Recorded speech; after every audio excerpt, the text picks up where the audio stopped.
Geek Therapy Radio.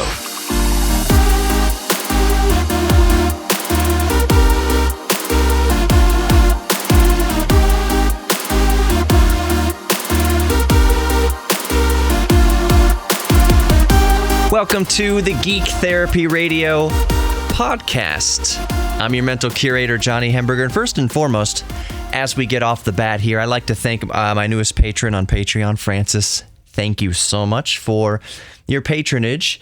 As most of you know, I'm expecting my first child in November, so anything that I get through Patreon really helps towards diapers. As always, 10% of it at least goes to helping those with mental illness. It's something that I really believe in here at Geek Therapy Radio. One reason why I called it Geek Therapy Radio is that I really believe that a bit of geek therapy can help in so many ways. I don't know where I'm catching people when you listen to the broadcast or the podcast. You may be in a deep depression. You may just be feeling blue, or you may be just fine. You may be just fine, but no matter how I'm catching you, let's say you are kind of going through something rough. And I think nowadays, as of recording in early summer 2020, there's a lot of people going through some tough times. The world is uncertain. There's a lot of anxiety. Now more than ever, I believe that we are all geeks about something. That's just a universal truth. Whatever you're into, whatever your geek thing is, whether it's high tech or low tech, we're all geeks about something. So I believe a bit of geek therapy can help us through some dark times. So maybe it's discovering a new hobby. Maybe it's rekindling an old hobby. Maybe you used to knit. Maybe you used to build Lego sets. Maybe you used to fly kites or make kites or tinker with computers or program or whatever. Play video games, work on old cars. Whatever it is, I think now more than ever, a good bit of geek therapy goes a long way towards our mental well-being. So anyways, thank you so much, Francis, for supporting me on Patreon. I very much appreciate that. For anybody else who's curious, it's just type in Geek Therapy Radio and you're all good. Also, when you type in Geek Therapy Radio, just look for the red, white, and black color scheme anywhere. Whether it's on social media, Twitter, Instagram, YouTube, Facebook, all that stuff. Red, white, and black. That is my color scheme. If you found that, you found me. So thank you all to my new listeners. I'm going to talk about the Delorean here in a minute. So I would imagine that a lot of new listeners are coming over here from the video I did recently with David Murray, the 8-Bit guy. Going to talk about a little bit of the behind the scenes from that shoot. I think I'm going to focus more on the Delorean because that's a funny story, and I think there might be people who might appreciate me telling that story or finding it interesting. You all saw what happened on the video, so I'm going to talk a little bit about that. We may go on to other geeky things, who knows. I do my best to timestamp these things, either just in the description itself or in the title. I'll even put some timestamps to what veteran listeners know as the meat and potatoes. So one week I might talk about, I'll use today's as an example. I'm going to talk about the Delorean and overheating. That's the meat and potatoes, I believe, of this podcast. No matter what the podcast meat and potatoes is, I put it in a timestamp to help you find it easily. Another house cleaning note here before we move on. When I put the timestamps, I always put the about symbol. So meat and potatoes at about 10 minutes and 13 seconds, or meat and potatoes at about 4 minutes and 20 seconds, whatever. I always put about because I don't know what the podcast uploading service, what ads they're going to add. A lot of the times, and I don't know what you're listening on. I don't know if you hear the ads when it's on Apple Podcasts, Pocket Cast, the iHeartRadio, whatever you're listening to. I don't know what ads they put on there. So usually when I put a timestamp, it's within about 30 seconds, maybe a minute at most, and you can skip around on most players. So that's kind of a courtesy I try to do for you. The last thing before moving on to the Delorean story, and again, I'm just saying this because I know that I have a lot of new listeners right now. You are part of this. If you're listening to Geek Therapy Radio, do not feel ever that you are not a part of this, like you are just consuming. By all means, yes, you can just consume. You never have to reach out to me. The fact of the matter is, it's a numbers game. Most of you will never, ever reach out to me, but I make it a point to let you know that you are a part of this. If you ever want to reach out to me for any reason, you can ask any of my regular listeners who reach out to me on a regular basis. Asaf and Anderson and Dave and the rest of you, you know that I'm here and that I do my best to respond to the emails, respond to the tweets, whatever it is, and I will bring up important points that you raise to me very often. Since this is Geek Therapy Radio and it covers a wide gamut of topics, I could be talking about balsa wood airplanes one day and then overclocking an AMD Ryzen 9 3900X the next. It depends on what I'm spazzing out about, what I'm geeking out about. So many times I'll hit on something, and this is what I try to do. I hit on something that you listening are way more of an expert about than I am. I don't pretend to be the end-all, be-all of any subject. That's why I call myself the mental curator. I'm just showing you around these exhibits, and when I come to an exhibit that you are know more about than I do, or you have any information to add about it at all, feel free to email me. It's geektherapy@iheartmedia.com. Again, geektherapy@iheartmedia.com. Geek Therapy Radio on Twitter. Just type in Geek Therapy Radio on Twitter. Again, look for red, white, and black color scheme, and that's me. So don't feel that you are isolated wherever you are, especially right now. And I try to keep these things as evergreen as possible. We're in quarantine times, and we can feel that we don't have a lot of social interaction. Depending on your personality type, that's either a good or a bad thing for you if you're an introvert and an extrovert. If you're an extrovert and you're kind of forced to be an introvert right now, I'm telling you that you are not alone. You are not alone. No, I can't. We physically can't reach out and touch each other or hug or embrace, or you can't show me your model rocket in person. You're still a part of this, and we are all still connected through our geek thing. And you can always reach out to me and therefore others by emailing me geektherapy@iheartmedia.com or reaching out on Twitter or Facebook or any way, shape, or form. You are a part of this, and I do not claim to be the absolute end-all, be-all expert on anything. I count on you sharing your geek thing with me and your geek expertise with me so that I can share it with others. So thank you so much for being a part of the Geek Therapy Radio podcast. Now, if you are new here, thank you from the bottom of my heart. You have so much choice in podcast and so much choice in YouTube, so much choice in content. So it means the absolute world to me to have you part of Geek Therapy Radio. So thank you, thank you, thank you. Okay, so housework out of the way, and there is no fourth wall here at Geek Therapy Radio. I lay it all out every week.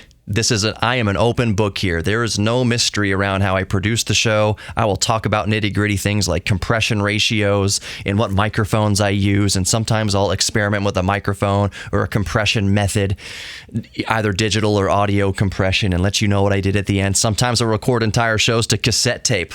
That's one of my favorite things to do, and then let you know at the end of the show, hey, by the way, you were listening to a cassette tape, and it sounds pretty good, doesn't it? So it's all out in the open here on Geek Therapy Radio. Just get used to that.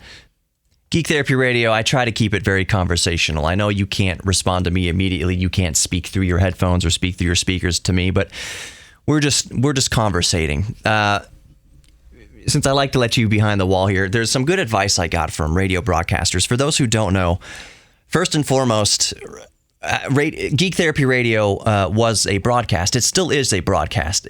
I air once a week on KPRC 950 AM here in Houston. The signal covers 6 million people. That doesn't mean 6 million people are listening. Good Lord, no. But it airs Saturday nights at 10 p.m. and Sunday evenings at 6 p.m. So it's a broadcast. But one of the greatest bit of advice, and I still get advice all the time from broadcasters and just veterans of this business, is you're trying to have a conversation with one person. So oftentimes I'll envision you, the audience, as one singular person just sitting across from me from the desk here, or from the microphone, and I'm just talking to you. And I know it's kind of weird because you can't immediately respond to me, but I like to feel that I'm talking to you as if you're on the other side of the table, which means I'm going to pose rhetorical questions, think out loud, just have a conversation with you. So just be ready for that. So before we move on to the Delorean, one final just point of funniness, interesting to me. I had a coworker come in and he was telling me how his daughter, and this is a very interesting concept. It's something that people my age don't have to really think about. I'm 37 years old. I don't know how old you are listening, but if you're within a certain age group, you remember that there was a time before streaming services. There was a time before YouTube. There was a time, oh my goodness, before TiVo, before you could record television broadcasts and fast forward through the commercials. So my coworker Nick walks in and he tells me that anytime he's watching TV with his daughter's something like 3 years old, broadcast live TV, his daughter keeps saying, skip it, for all the commercials. Oh, how you have to break the iGen's heart when they're watching broadcast TV. I'm sorry, honey, we can't. It's just live. We can't fast forward through the commercials. I find myself even saying that when I'm watching TV with my wife. Fast forward. I'm saying it facetiously. If you're watching Big Bang Theory or I don't know what is on TV, anything, fast forward it. Babe, fast forward. Just to piss her off. You can't fast forward live TV. But that's one of the biggest differences between us and I think the iGeneration is, hey, instant access to everything, instant access to skipping advertisements. I just spent a few minutes at the beginning of this podcast telling you how you can skip the advertisements in my own show. And whenever I do live advertisements, that you'll know, hey, live endorsement incoming. And so you can be able to skip through it. That's one of the luxuries we have with streaming media and pre-recorded media is that you can skip around and you can skip the ads. There was a time when you couldn't do that. And it's what an earth-shattering thing it must be to the iGeneration sometimes when they're watching live TV that they can't fast forward through commercials. I can fast forward through a YouTube video. I can fast forward through any Netflix, whatever. There's no ads on Netflix. I hope and pray that we don't see the day when there's freaking ads on Netflix, but I don't put it past them. Fast forwarding through ads. It was an interesting concept. Okay, meat and potatoes. Here's the timestamp at about 11 minutes and 55 seconds. The DeLorean overheated when we were filming with the 8-Bit Guy. Me and Dave Murray were filming an episode for his channel, the 8-Bit Guy. Some of the things around Houston. And I've read through the comments, and there are some comments. There was one comment, I forget who wrote it, but saying, oh, obviously there's going to be things about while you were here, you should have visited this. You should have visited this. You forgot about this, forgot about this. You forgot about all these things. Houston is a massive city. I understand. I had to, for instance, when we were driving around the astronauts neighborhood there in El Lago, near Clear Lake, everyone always forgets about Mike Collins, or everyone always forgets about these astronauts. I said in the video that we could only show in this segment maybe 2 houses because it would take hours. It would literally, in the literal definition of the word literally, take hours to go by every single home that an astronaut or some important NASA personnel lived in. There's an arcade, what do you call it? Conservatory, I guess you would call it, in the woodlands of arcade machines and pinball machines and all that era of video games. Yes. But there's so much. And Houston is such a big city that there will be more time at another time to maybe cover other things. So you kind of had to pick and choose what you can show in one video within a reasonable amount of time. So yes, I hear you. David hears you. There's a lot to cover. The fact of the matter is, we didn't cover more things than we actually did cover. That there was way more to cover, and we didn't even scratch the surface of what there is to cover in Houston. When David goes to Austin for the next video, I promise you, it's going to be jam-packed with so many things. Even that is not going to scratch the surface of all the cool, techie, geeky computer things that have happened in Austin. Anything that's relevant to geek culture, you can't scratch the surface of it. If David did a 5-hour documentary about Austin, it still wouldn't scratch the surface of all that Austin has to offer. Same thing with Houston, same thing with Dallas, same thing with most cities and most states. There is only so much time and only so many things that you can reasonably show within one amount of time. It just kind of sucks. What does make the cut? What doesn't make the cut? it's kind of a judgment call, but rest assured, we know, and I know, living here in Houston, there is so much more out there. So anyways, that little technical side note. The DeLorean. My car is a 1983 DeLorean DMC-12 VIN number 15575. Her name is Lauren. Lauren the DeLorean. Actually, technically, her real name is Todd, as per the VIN, because there's a section of the VIN that says T0DD or TODD. But Todd doesn't sound like a great name for a car, and your ship should always have a female name. Saying that, actually, or at least be referred to as a female, because the first thing that comes to my mind right now is the Enterprise. And the Starship Enterprise, the Enterprise is not a female name, but the ship is always referred to as a female in the female tense, the female description. So the DeLorean is Lauren because your ship is a female. My daily driver, this is a good point here.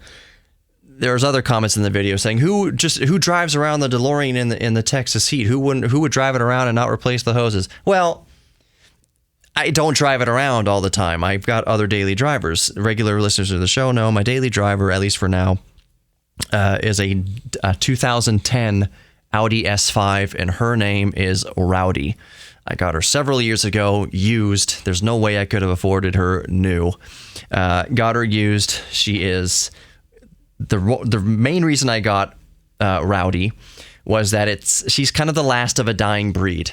A small block, naturally aspirated German V8, 4.2 liters, more importantly, with a 6-speed transmission and 3 pedals, clutch, brake, accelerator. When I bought the car and I was specifically looking for Rowdy, I'll get back to the DeLorean in a second, I promise, but when I was specifically looking for Rowdy, the salesman thought I was insane. He says, you do realize nobody ever walks into a luxury car dealership asking for a manual transmission. There's a reason why, at least in the United States, that manufacturers are phasing out manual transmissions. Nobody's asking for them. And me editorializing here, I think that is a crying shame. And I'll let that marinate for just a second. It is a crying shame that manual transmissions are being phased out. So 2010 Audi S5 is one of the last, at least from Audi, one of the last naturally aspirated, small block, 6-speed manual transmissions. And it is an absolute hoot to drive. In the burble of a naturally aspirated V8, cannot be beaten. Yes, I do want a Tesla. My next car, my next daily driver, absolutely is going to be an EV of some sort, whether it's a Tesla Model 3 or a used Model S, or maybe a plug-in hybrid like the Chevy Volt. And this is not something that's purely environmentally driven. It's just cool. It's just really cool. I'm never getting rid of the DeLorean. I'm always going to have a naturally aspirated, an ICE vehicle, internal combustion engine. I still love cars, period. If I had my way, I would have a 1,000,000-car garage and load it up with muscle cars and GTOs and Firebirds and DeLoreans and a Model T and Volkswagen buses and vans and Beetles. I would have probably 2 or 3 Beetles. I've had 2 Beetles. Once you pop, you can't stop with Beetles. But I would have a whole Jay Leno type garage full of naturally aspirated or internal combustion engine vehicles. Why do I keep saying naturally aspirated? I guess it makes sense because internal combustion engines are aspirated. But there would be turbos and superchargers in there as well. I just think EVs are cool. I just think Teslas are cool. I think the technology is neat. That is my main driving force for wanting to go EV next. And I also think that EV is the future. Let's just be frank with it. I don't think we will talk about the DeLorean. We are talking about the DeLorean, kind of. We're talking about cars a little bit. Internal combustion isn't going anywhere for the next 50 to 100 years in some capacity. Let's just be frank. Have a frank discussion in brief. Gasoline and oil combustion engines they're going to be here to stay. It is a monumental infrastructure demand that would need the infrastructure would need to change radically to be able to accommodate an entirety of the population using pure electric vehicles. The electric grid, for one thing, would have to be updated. All of it would have to be updated. The charging stations, everything, longevity and batteries. There's still tech. I love talking about battery technology on Geek Therapy Radio from time to time. Whenever there's advancements in battery technology and storage and energy density. Energy density. That is one of the main reasons why petroleum and gasoline and diesel isn't going anywhere anytime soon. Because for the same volume of battery, you get, I forget what the order of increased energy density. Gasoline and diesel especially, has an order of magnitude more energy density than the best batteries we have right now as far as what's in circulation to the consumer. Lithium ion, lithium polymer, lithium iron phosphate, none of it holds a candle to the energy density that petroleum provides. So when you're talking about an entire population of people needing to get to and from work, and you're talking about transit, and you're talking about shipping, and you're talking about aviation, we're not even talking about aviation. Petroleum's not going anywhere anytime soon. And the renewable energy future, that is specifically EVs, that future is going to be 100% born on the back of petroleum. The only way you're going to pay for the research and development into renewable energy, into new battery technology, is huge oil companies, which are really energy companies. They're selling you energy, making these billions and millions and billions, if not over the course of history, trillions of dollars of investment into renewable energy research and battery research. That's what's paying for it. I get a little bit feisty on Geek Therapy Radio sometimes, and one of the things I'm likely to say, and I'm just being cheeky here, don't be too offended, is that you couldn't have enough drum circles in history to raise enough money to pay for even 1% of the research and development for renewable energy that an oil company can. This movement towards renewable energy and the ecosystem, that's great. 100%, I applaud it. We need to take care of the only planet that we have. But that is not the real world as far as research, as far as funding research and development for that green future. The green future is going to be born on the back of oil. That's just a frank statement there. That's just to be frank. And you may disagree. You may completely disagree with me. But I think it's 1,000 times more effective to bring about real change, to be a realist about things, than it is to bang on a drum, smoke some peyote, and just wish for good things to happen. Green still talks. Money still talks. And whoever's making the most money and can afford the most research and development is going to get us there. Oil companies, or should I say energy companies, aren't stupid. They know that they have no future if they don't invest in renewable energy. So they're just going to figure out a way to profit off of it, how to make it profitable, how to sell us these batteries, how to sell us this energy, because that's what their end game is. It's to be profitable. So of course, oil companies, quote unquote, right now are going to be the biggest investors in the renewable energy future, because if they don't, they will die and they will fail. I didn't mean to get so sidetracked on the derailment here. Maybe I'll update the title for the meat and potatoes about the DeLorean. I'll say the actual timestamp because now I actually want to talk about it.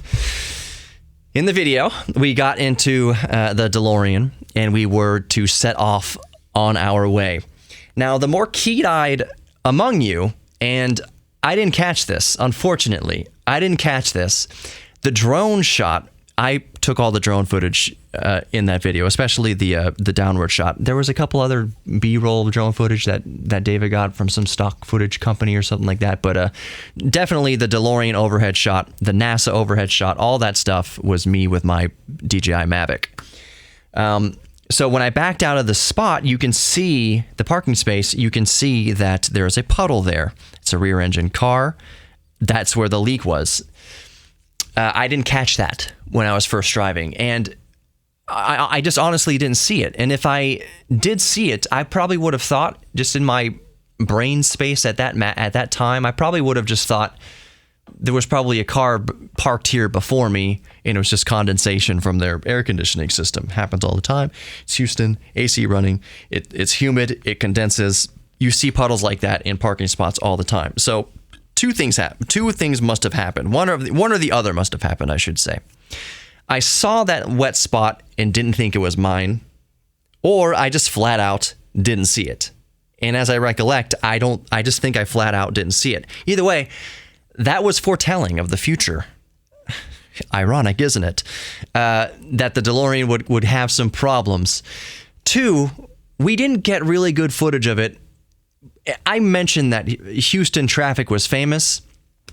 It's not any more famous than any other city. Los Angeles has terrible traffic too. Boston has terrible traffic. New York City has terrible traffic. What's the other Futurama quote? Fry says, nobody has cars in New York City. There's too much traffic. Nobody uses cars. What did he say? Nobody drives in New York City. There's too much traffic. Great. But on this day when we set out in the DeLorean, it wasn't just traffic. It was that construction. Anybody who is listening who lives in Houston right now, construction during this time right now is just abhorrent. It is a particularly terrible time for construction, especially around the Galleria area, the 610 Loop 59 interchange. It's horrific. And the day we set out in the DeLorean, which was a Saturday, it was particularly terrible. Google Maps didn't have it. The Tesla's maps and the Tesla didn't have it either because Tesla relies on Google Maps, I believe. Nothing had it. Nothing accounted for the road closures. It wasn't just traffic and a bottleneck. It was absolute road closures that no mapping service was picking up. So we're using the phone to get Google Maps to go up to Humble. We're using everything. We had to go back around. And that's when the DeLorean overheated. When we were just sitting there, not moving at all. Old cars hate not moving. They despise not moving. A lot of people say, I saw one comment that says, I think Scotty Kilmer said, a DeLorean is an endless money pit as it ages. Any car is an endless money pit as it ages. That is a silly notion. Any old car, you don't buy a vintage vehicle because you want to drive it around reliably. Yes, I said I delivered pizza in it, and that's absolutely true. There was a time period where the DeLorean was my only car. And for 20 years that I've owned it, it has been very reliable. It has been the lowest cost car, the lowest maintenance car that I've ever had. Rowdy, the 2010 V8, as much as I love it and as reliable as it's been, it has still been, in comparison with the DeLorean, catastrophically expensive compared to the DeLorean. For instance, there's a sponsor of my show, Best Automotive in Kingwood, which is about maybe 7 miles up the road from the DeLorean Motor Company, where I take Rowdy to get service. I needed to put in a new starter into Rowdy. Now, in any other car, most other cars in the world, a starter, just changing the starter, is maybe between $200 and $700 at the most expensive, in and out. Parts and labor. You could do it yourself in most cars in the driveway in a couple hours. You can change the starter. A couple $100 for parts, done. In the Audi, in the 2010 Audi S5, by the way, that's $1,500 to $2,000 parts and labor. The part is only $250, $300. The labor, it's an engine out procedure. Well, technically, you have to lower the engine. You have to undo a little bit of the subassembly, lower the engine. You have to detach the transmission. It is a pain in the butt to change the starter in Rowdy. The quotes I was getting were between $1,500 and $3,000. $1,500 and $3,000 for a starter. Changing the starter in the DeLorean would be finished for a couple $100 and a 6-pack of beer. Actually, you wouldn't even be 6 deep. You shouldn't be working underneath an engine if you're 6 deep anyways. I'm just saying, the term shade tree mechanic comes up. There's no computer system, not really any computer systems in an old car like the DeLorean. You can fix things relatively cheap in the DeLorean. And we're getting into the myth here of DeLorean cars. DeLorean, we just have to accept the fact here. The Delorean DMC-12 is known through 99% myth, 1% fact. There is so much fog surrounding the DeLorean, the DMC-12, that most people know it for. out of one part of their mouth, they'll say that it's a notoriously unreliable car. It's a hunk of junk, which there is some credence. I can understand why people come to that conclusion. But on the flip side of things, I remind people, this car is almost 40 years old. It is well over a third of a century old, and it's still driving. It's still on the road. What a huge testament it would be to Tesla if the 2012 Model S is still here in 2032. I think the Tesla Model S came out 2012. Don't quote me directly, maybe 11. But let's say we get to the year 2030 and Teslas are still around, the first generation Teslas. And remember, all the DeLorean was first generation. That's it. That was its entire run, was first generation only, with all the problems that first generation vehicles have. I always think of first generation refreshed Nissan Altimas. They are also notorious pieces of crap.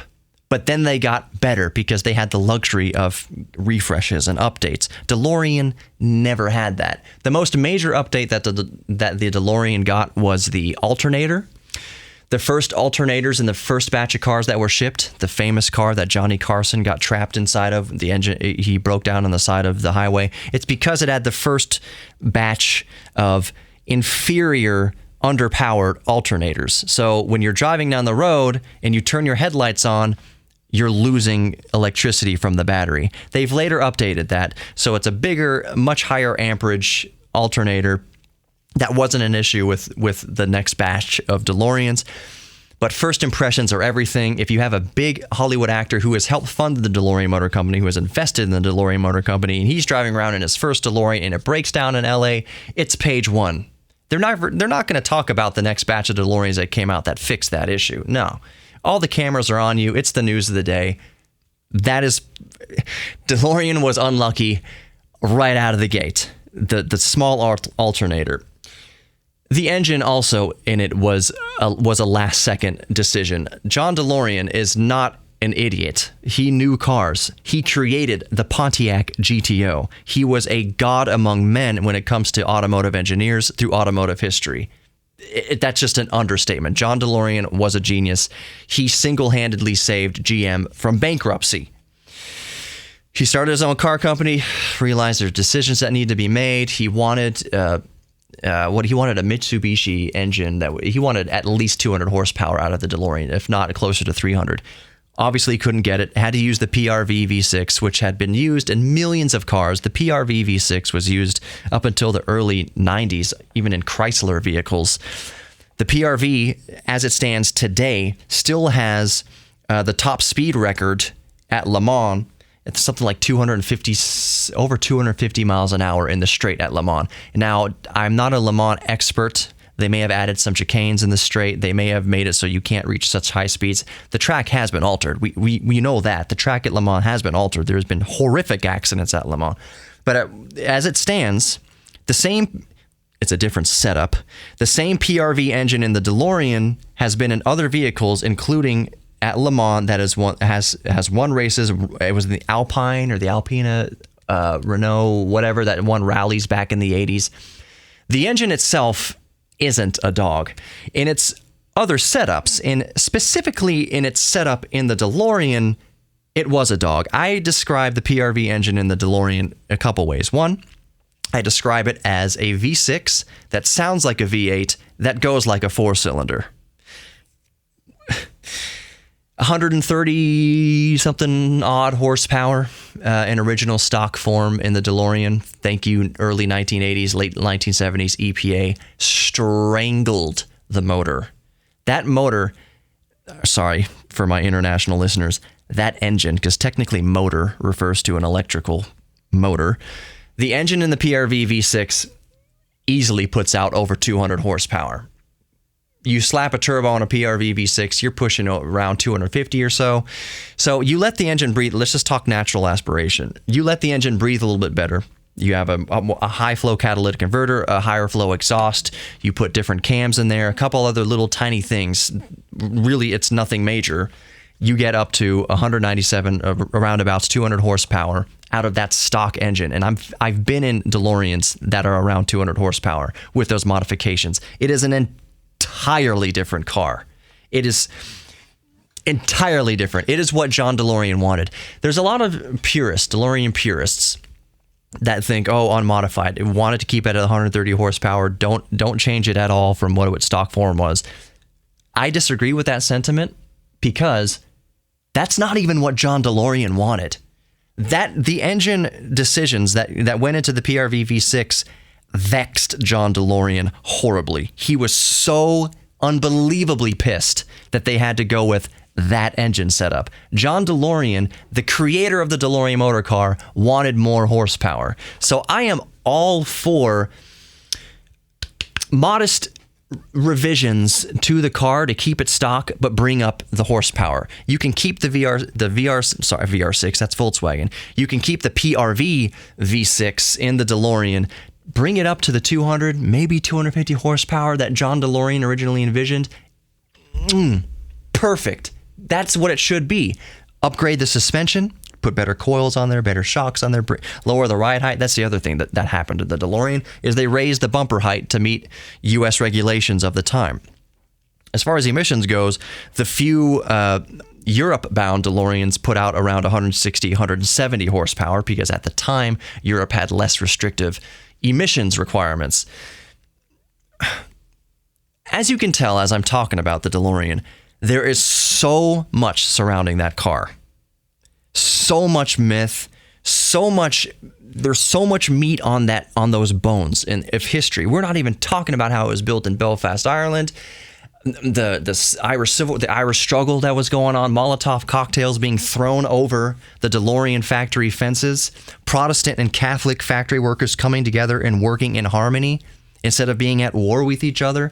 That was one of the reasons why the DeLorean Motor Company was set up in Ireland. It was to try to start healing the region that had been steeped in civil war for so long. The last thing they built in Ireland was the Titanic.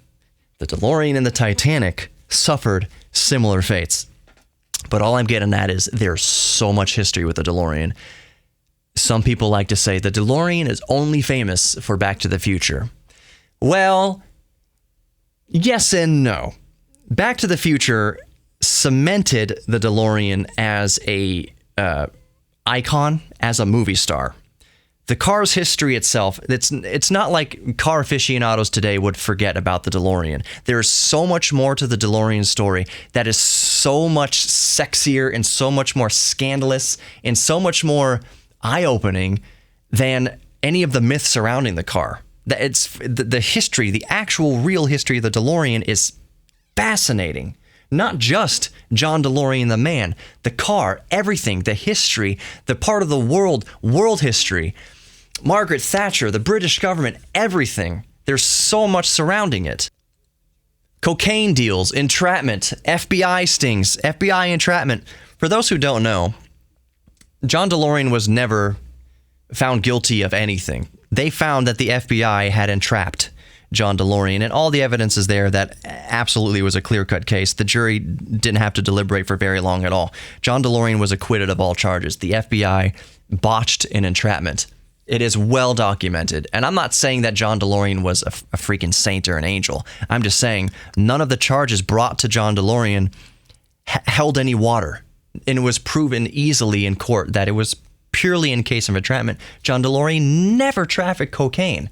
Well documented. Never even touched cocaine. The suitcase that they put in front of him in the famous video, they said, "Do you know what this is, John?" And he said, "It's better than gold," meaning that suitcase was worth more than gold. That suitcase, by the way, since he was only talking to FBI informants. He was never talking to any drug dealers. It was all the FBI. That suitcase full of cocaine was pulled out of evidence in Los Angeles. The FBI already had it. It wasn't John DeLorean's cocaine. It wasn't anybody John DeLorean was talking to about a deal's cocaine. It was the FBI's cocaine. It's all sensational. The story is amazing.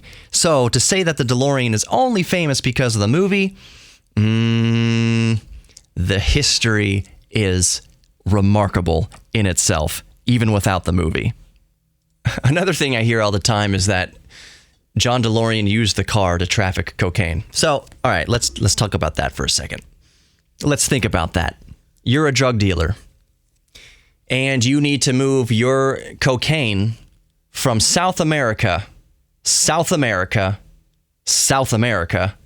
the United States, are you going to use a car that's built in Ireland to traffic South American cocaine into the United States?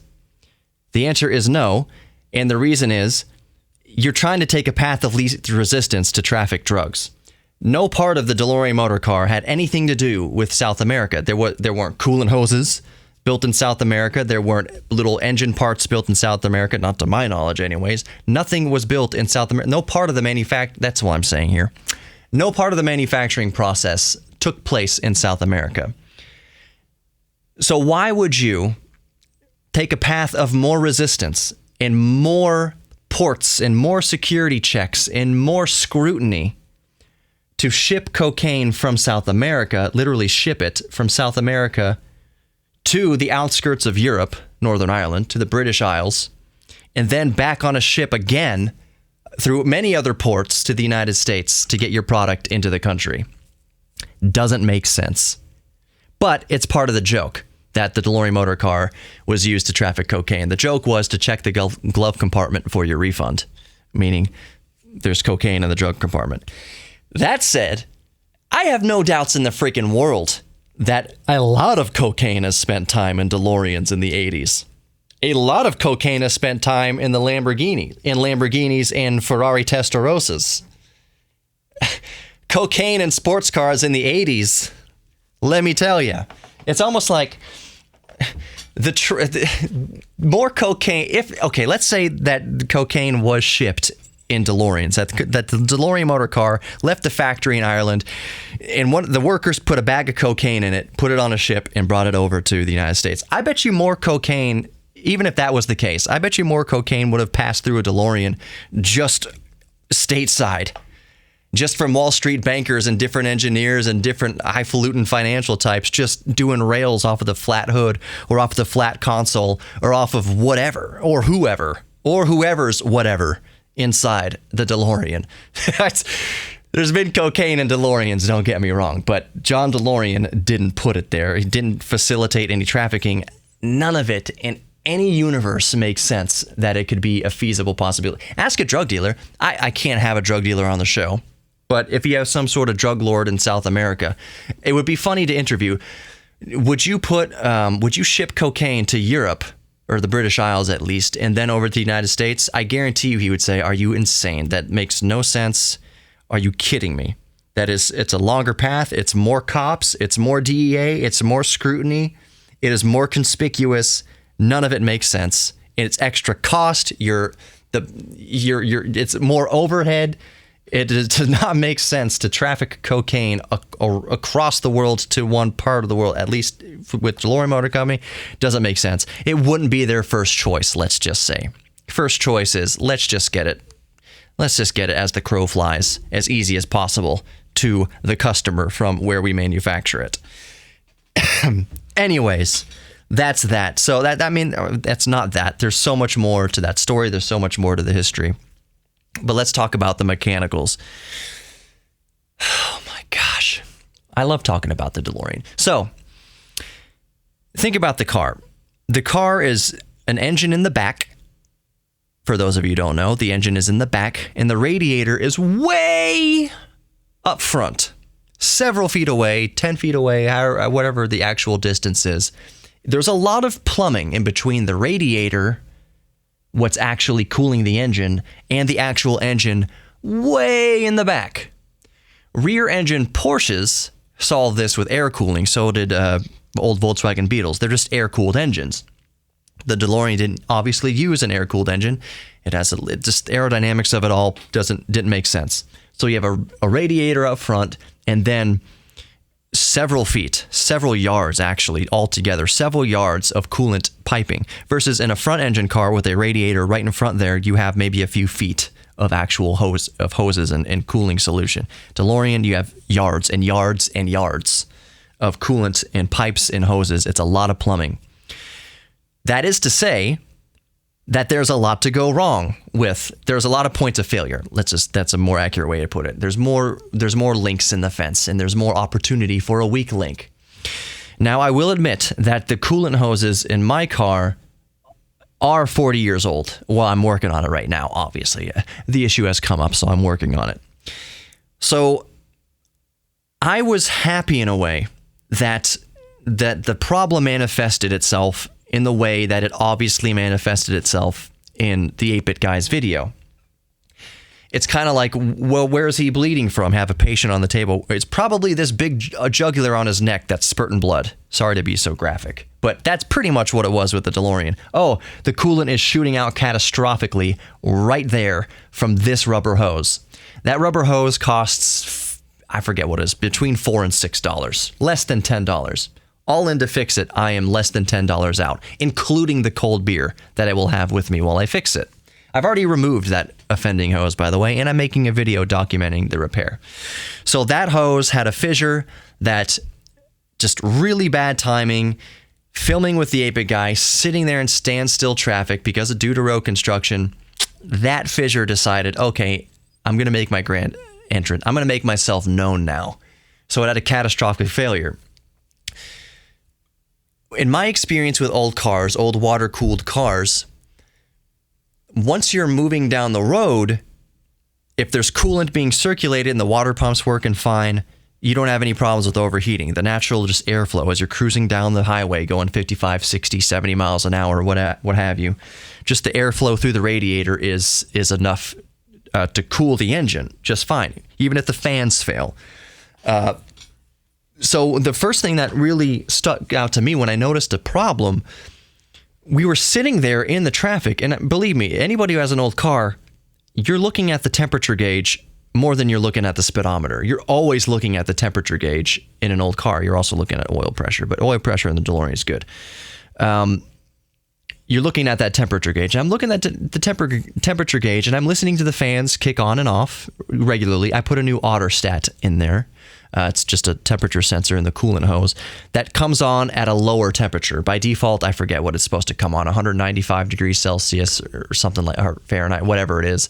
But I put it to kick on the fans 10 degrees cooler than that. So everything's working fine. The fans are kicking on and off. Temperature's holding. I'm looking at temperature's holding. Everything's fine. It's only when we started going down the road that's when David said it started to sound like a tea kettle and it overheated. That was a big sign to me that, okay, something's really not right here. Once you're moving down the road, the engine should cool off even more, but that didn't happen. As soon as I started moving down the road, engine temperature spiked dramatically. Said, okay, something's really wrong. So we pulled over, and I couldn't see it at the time. What happened is, the first time I pulled over, all the coolant had leaked out. I refilled the coolant, but it held the temperature down for maybe a minute. It was normal, and then going down the road again, 60 miles an hour, 65 miles an hour, and the temperature skyrocketed again. So obviously, when we opened the compartment that second time, we could see that it was, at this point, the fissure was catastrophic and coolant was spewing out. That's why I was losing heat, is because I would basically had vapor lock or air lock. The coolant system was a giant air bubble, meaning that there's no actual coolant cycling through the engine and through the radiator, because it was all squirting out like a bleeding artery out of the car. And I mentioned that I was in a way happy that the problem manifested itself in that fashion, because I could clearly see what the problem was, and I could clearly see that it was nothing major. $4 hose, $5 hose, whatever it was, replacing it. I'll have to refill it with coolant, burp it, make sure that there's no air bubbles in there, no airlock. The moral of the story is the fix with the car is cheap, and it's easy, and if you're a geek like me and you like working on cars, it gives me an excuse to work on her. There is a list of things that I would like to do to the DeLorean. The DeLorean, the reason why I've kept it in its own shape, because I've had people ask me, why haven't you replaced this or that sooner? Why haven't you done this or that sooner? Why haven't you done this or that sooner? Well, the reason in my mind is, A, I am not rich. I'm not loaded. I can't afford to just do just a one and done restoration deal. I can't do it. I think to fully restore the car as it sits right now would be like $25,000. Now, I'll let the novices among you soak that up for a second and freak out for just a couple seconds. $25,000 to restore a car. Just let it freak out for a second. Okay. The older car guys and gals listening right now know that a $25,000 restoration for a car isn't that shocking. Actually, depending on what kind of car it is, $25,000 to fully restore a vintage automobile is a steal. There are cars that can cost $50,000, $60,000, $70,000, $100,000 to fully restore. So the fact that, quote unquote, all it would take to restore my DeLorean to full restoration is $25,000 to $30,000, that's about reasonable for restoring a vintage car. Saying that it's reasonable doesn't mean it's cheap. $25,000 to $30,000 isn't cheap. So the novices who are novice to car restoration, you do have merit to freak out about that number. Anybody who's been through this before, who has restored an old car, that sounds about, depending on what you're comparing it to, $25,000, $30,000 sounds pretty reasonable. So I haven't done it because, fact remains, it's $25,000, $30,000 if I wanted to fully make this thing concours, just to bring this DeLorean up to like the perfect freaking specimen of a DeLorean. That would include updates to the cooling system. First and foremost would be the updated modern cooling fans. You don't even have to replace the radiator in the DeLorean. You don't even have to replace all the hoses and pipes in the DeLorean. All you need to do in the DeLorean to get the coolant system under control is, I would say, between probably total, all said and done, it probably takes $300 to $400. That's it, to fully sort out the DeLorean coolant system. Now, that number is going to go either way a little bit, depending who you talk to, depending on people's experience. But the fans cost about $200 for a pair, around abouts that, maybe $220, $230 for a pair of new low current draw, high airflow electric fans. That is the most important part to sorting out the DeLorean overheating issues. Two, I've already taken care of the temperature sensor. It's called the Autostat. I've got a new and improved part. Clicks on sooner. The circuit's okay.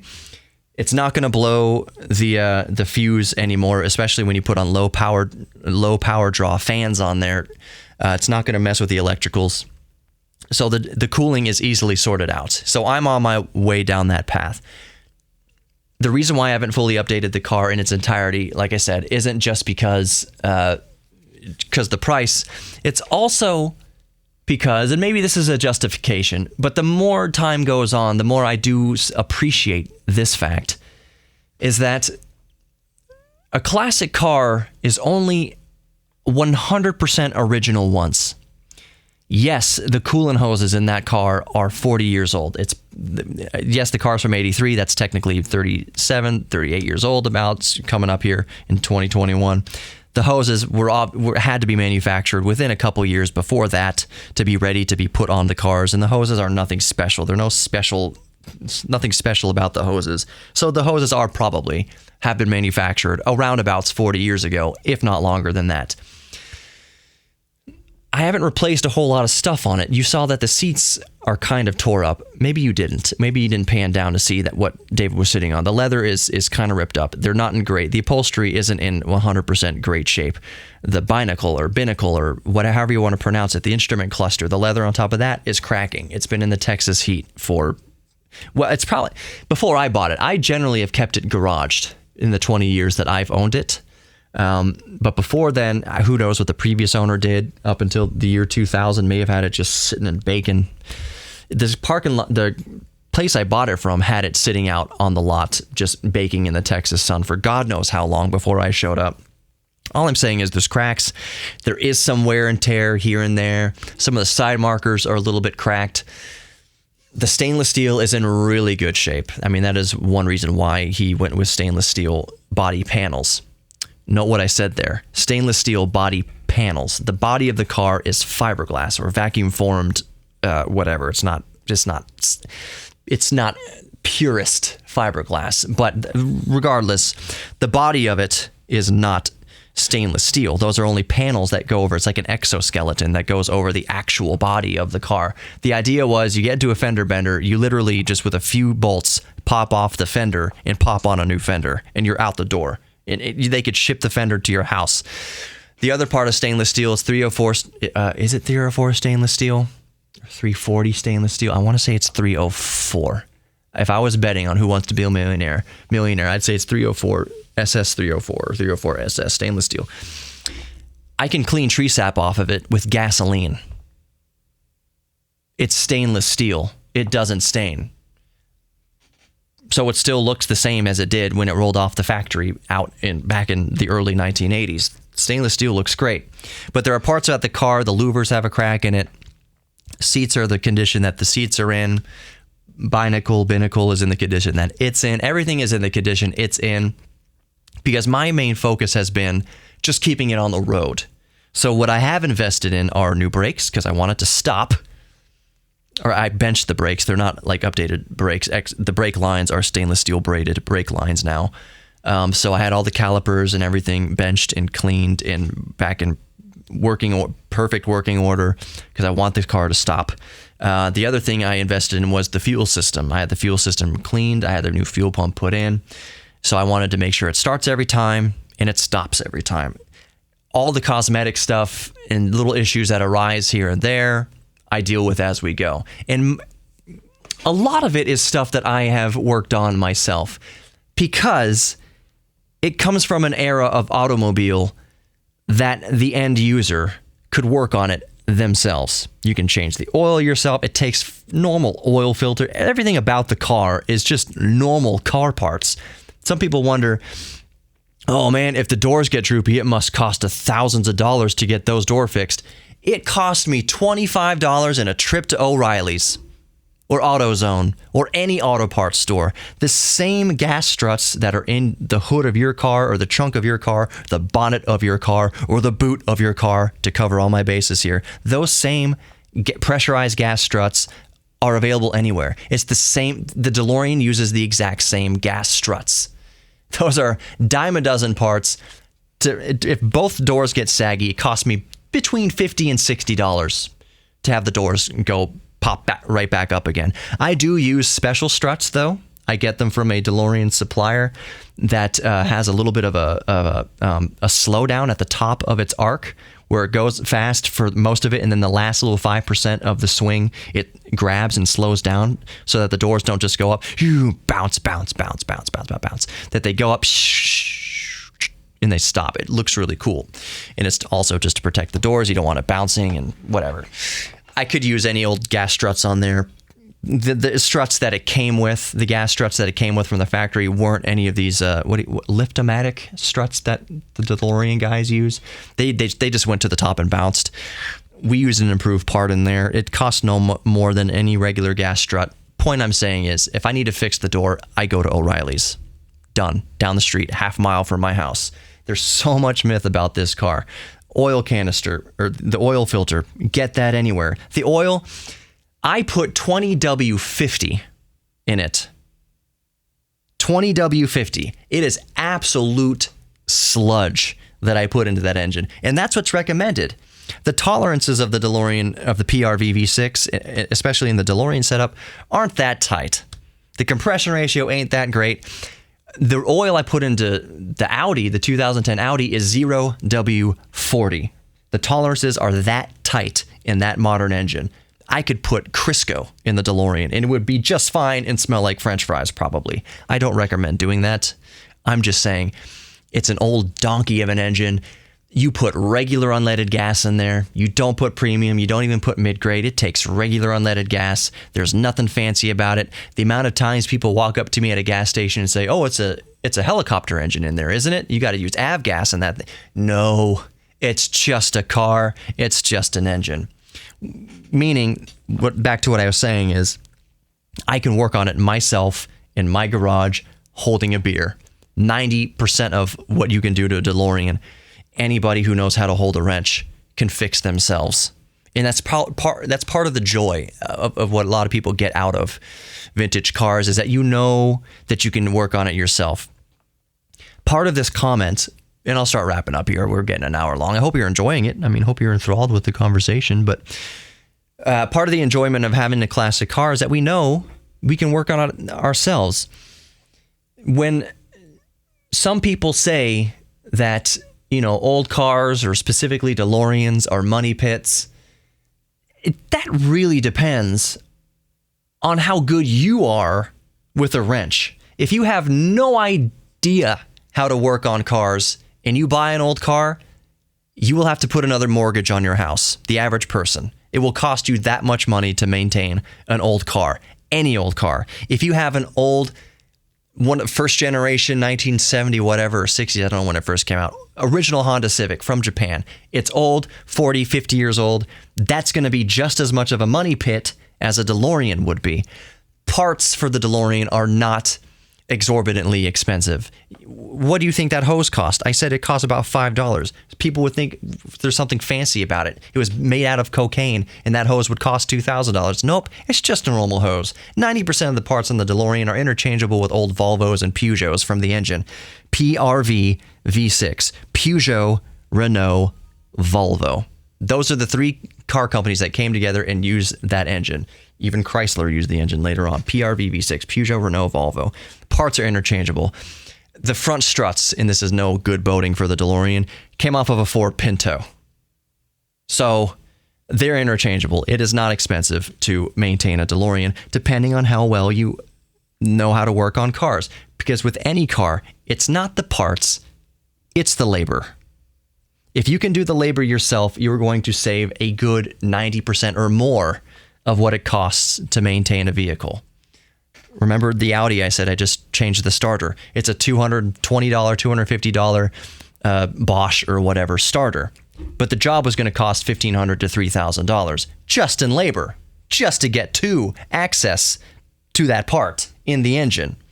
It's always the labor that kills. So when people say it's a money pit and you're going to go broke trying to maintain an old DeLorean or any old car, that is that's variable, highly variable. And I would suggest that unless you are just loaded, unless you are just filthy rich, have more money than you know what to do with, don't even think about getting an old car unless you have just 1/8 of an inch of common sense with a wrench. If you don't know how to change a tire, don't get a classic car. If you don't know how to change your own oil, don't get a classic car. Because anytime things go wrong in a classic car, and they will, it's just time is a murderer of all things, you're going to have to pay out the nose. You're constantly going to be bringing it to the shop to have somebody else work on it, and they're going to charge you an arm and a leg to do it. If I brought the DeLorean to Delorean Motor Company, I love Delorean Motor Company, I know them very well, but it would probably cost me well over $100 to change that hose, most likely. It would cost me probably close to around $100, parts and labor to change that hose. Why? I could do it for $4 or $5, $6 myself, including a beer. And I get the joy of working on the car and knowing the car. I can feel if something's wrong with the car through the ball of my left foot. I know something's wrong.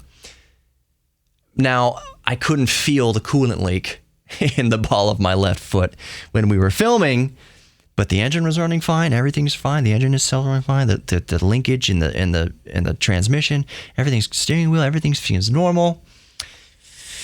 Couldn't feel the coolant leak, but I could definitely see the temperature skyrocket, and I could hear the last little burbles and bubbles and belches of the last bit of coolant escaping.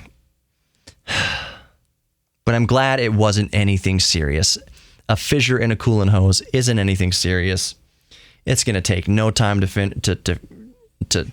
fix that. I've already got the old coolant hose off. Like I mentioned, it's going to be documented. I have started documenting it. It's going to go up on the YouTube channel. Not that big of a deal. And it made for a good video. There was a time we were deciding whether or not we wanted to include any of the DeLorean stuff in the video. I said, it would be embarrassing, whatever. But I thought, you know what? This goes along with the whole lure and mythos of the DeLorean. People will get a kick out of it. Even the people who have nothing but bad things to say about a DeLorean, they'll enjoy seeing a DeLorean, confirming their suspicions that all DeLoreans are junk. They'll like it. People who love DeLoreans will say, oh, poor DeLorean. it will make for a more compelling and more interesting video to leave this breakdown in there, even if it's embarrassing to me, whatever. But it's a good opportunity to educate people about old cars, specifically about the DeLorean. Things often look so much worse than they are.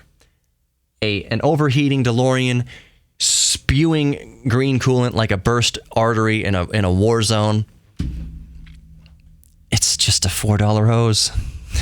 It looks terrible, but it really isn't. I got it home in plenty of time. She's just sitting there waiting to get her new hose put on. It's all good under the DeLorean hood, or louvers. Anyway, that just about does it. One more big, huge shout out to Francis, new patron on a Patreon. If you want to find out more about that, you're listening. geektherapyradio.com. That's also a good way to just message me through there. geektherapyradio.com. Couldn't be easier than that. So I'm going to end the show for the new listeners the way I always end the show. You are worthy of love. You are worthy of giving and receiving love. It doesn't matter your race, your religion, your lack of religion, your creed, your orientation, whatever. We are all geeks about something. That is what we all have in common. Geek Therapy Radio draws a circle in the sand, not a line in the sand. So, actually, one last thing before we go here. I see a lot of, and I hate using the word influencers. This is all part of my outro here. I hate to use the word influencers, but you'll see a lot of YouTubers and tech YouTubers and whoever getting on their Twitter. Twitter's a freaking cesspool, by the way. I wouldn't have one if I didn't have a show. But they'll get on the Twitter and say, oh, I didn't know how it had so many racists following me on Twitter or whatever. There's the door. See you later. Goodbye. I don't need you. Whatever. And okay, I understand that for a certain point. But do you think we need more entrenchment? Do you not think that kind of sentiment is basically handing a racist a shovel and saying, go dig your trenches? Just further entrench. Let's just all be dicks to each other and just further dig into our trenches. So I say, and I have said, that I don't need racists listening to the show or following the show or whatever, but I'm not. Let's be clear here. If you leave, the door is open. I am not slamming the door on anybody. I don't think it's productive for any influencer or tech YouTuber or anybody to slam the door on anybody. You just further ignite their intentions to become entrenched. So I say, if you disagree with racial equality or Black Lives Matter or whatever, you don't have to listen to Geek Therapy Radio. You don't have to follow it in any way, shape, or form. But I'm not shutting the door on you because you are worthy of love, both giving and receiving love. And if the day comes that you realize, hey, hating people and being a racist or whatever, hating people because of who they voted for, hating people because of their religion, hating people because of their sexual orientation, if one day you realize that's not very Star Trek, that's not very Federation, and you come around to just more of an accepting attitude and realize what a waste of time hatred was, I'm still here. Geek Therapy Radio is still here. The door you walked out of, I never shut on you. The door's open. There's not even a hinge on the door. There's not even a door on there. There's no hinges. It's just an open walkway to walk in and out of as you please. So while I will not support racism or hatred in any way, shape, or form, if you are somebody that hates, you are worthy of love. I love you.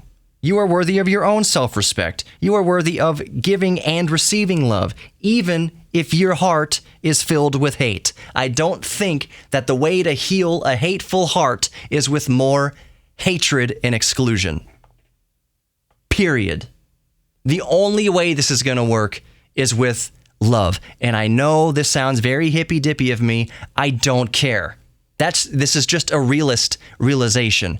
We've tried the hate. I'm coming at this from a logical place. We have tried hate for centuries. It doesn't work. It doesn't work. What have we not tried? What have those who have hearts filled with hate, what have they not tried? Love. And that seems like if you're searching for a mode of life, a model of life, a protocol of life, to life, that works and doesn't work, you know by now that the model of hatred doesn't. It is insanity. You keep trying the same thing over and over, hoping for a different result. That maybe if I hate this person just a little more, I'll feel better about myself and bring about real change in this world. It has never worked. It will never work. The only way that will work is to be smarter about it, be more logical about it. Realize that the hatred comes from an emotional place. And anytime we react out of emotion doesn't mean we're acting clearly with logic. Emotion is the antithesis of logic. Spock knew this. Data knew this. Logic is the only thing that works. But I think logic combined with love, not hatred. Logic combined with love is a working formula. Would you rather spend time around a reformed racist talking about Star Trek and Star Wars and Lego and trains and rockets and computers and 8-bit processors, or would you rather just hate them and hate who they're voting for and hate? What world would you want to live in? Do you want to go and see their cool classic car and out of a place of love and logic and understanding and reform? Or do you want to just...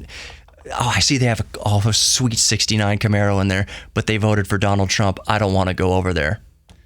How ridiculous does that sound? You both love a 1969 Camaro. You both geek out about cars. So is hatred the best way forward? Does that work? Is that going to change your neighbor's vote by hating them? By actively hating them or thinking less of them? I don't think so. We're all geeks about something. Embrace your geek thing. Know that you listening, no matter your lot in life or your walk of life, you are worthy of love, both giving and receiving love, and you are worthy of your own self-frickin' respect. You are. Thank you so much for listening to Geek Therapy Radio. So happy to have you. I'll see you in the next one. Take care.